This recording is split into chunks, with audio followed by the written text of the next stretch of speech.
grab all your things, your pumpkin spice lattes. Let me just in the living room and let's have this good conversation. All right, let's do it.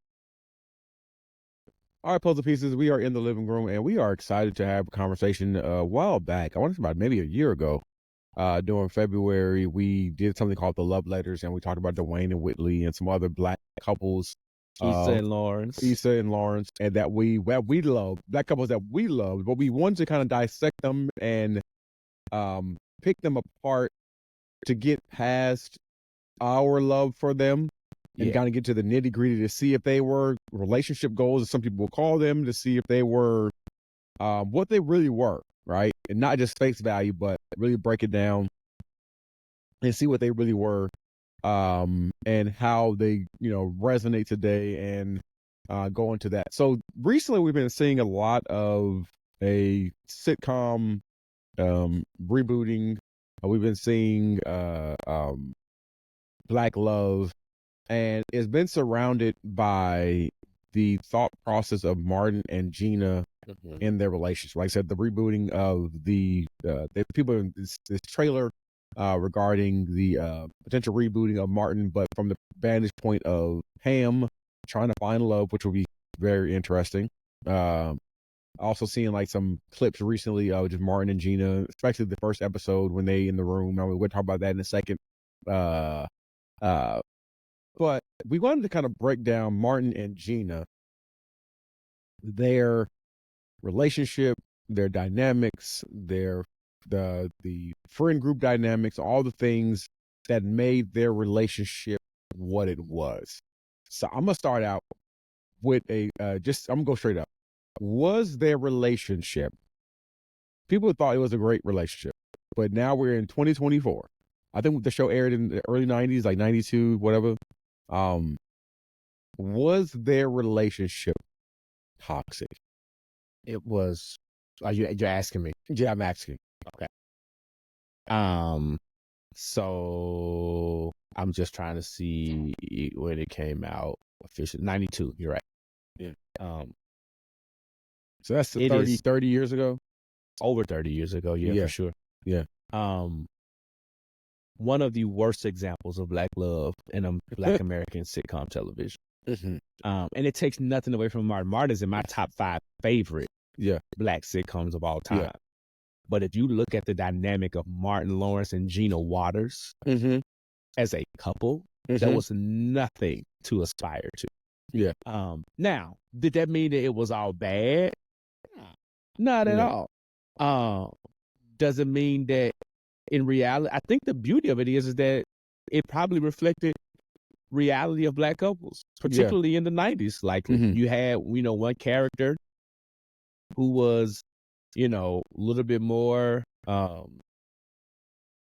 less polished, and another that was more polished and things like that. 2 different backgrounds. Right? Take that back. Well, let me know. I'm gonna take anything back. It is still one of the worst examples of Black relationships that was on television. But I don't think that it meant that it was nothing. It wasn't the worst thing I've ever seen in life, right? Like, but there was a lot of toxicity around it in the sense that Martin had deep insecurities around what traditional masculinity meant, particularly around providing. So I remember the episode where he found out Gina made more than him. Yeah, like she didn't even want to say nothing. He pulled it out of her and then couldn't handle it. Right? In the moment where she got on, now she did start feeling herself when she like made a guest appearance on his show and people started loving her more. But instead of him like really helping her navigate the space, like how he even quote unquote humbled her on live television or radio, like it was some interesting ways he approached. And then I think when he got online one time to me, I don't be crying, I don't love her. Like that episode when he did that, and then he had to face like so many things were really protecting his fragile ego. Yeah. Even the scene that you talked about, episode 1, where they broke up, and he was like, "I don't need you, get out." And just it's just so many, so many. And then even the point where she like almost demanded, which some women do, like, we've been dating for a long time, brother. Yeah. And he was like, "Will you marry me?" Jig, like, "Are you happy now?" Like, all of the things. Like, it was just like, bro, what? And I know some of it was what we call physical comedy, which we see a lot of the Wayans do. So like the disrespect to like her parents and stuff like that. Some of that was just physical company. So I take that with a grain of salt.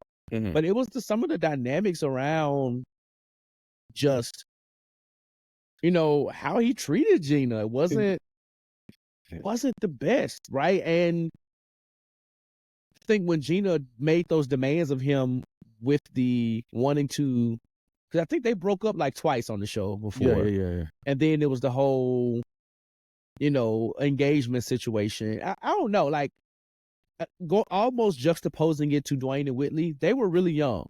Yeah. So, side note, when I went to Detroit this summer, we drove past that apartment building.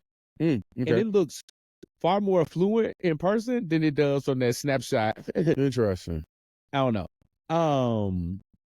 But yeah, like, I don't know. And I think part of it too was the fact that they came from such opposite worlds. So like when I was just going to say that the context, like when Gina, the bought him the booty piece, that art sculpture piece and things like that. He was making jokes about it.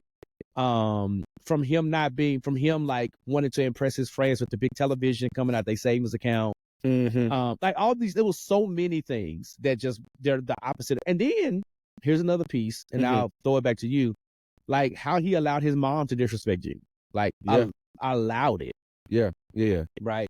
And I think in some cases, like he felt like maybe she was trying to morph him into her dad. And I think Gina probably in some ways wanted to see Martin elevate. But on the flip side of that, I think like Beyonce even talks about upgrading, right? So I think, not that I don't think it's every woman's job to change us, but I think a good partner does expose you to more and causes your palate, and I'm using that universally, to expand, right? But I think Martin took that out of context. And again, these are TV characters, but I think he took it out of context, and maybe Gina could have had a different approach. Who knows? Right. But overall, they were not relationship goals at all. While I think they were, one thing I will give them positively about their relationship though, they were a solid display of friendship. Yeah. Like you saw that very clearly. Like they liked each other. Yeah. You know what I'm saying? Like they had fun with each other. Yeah. Even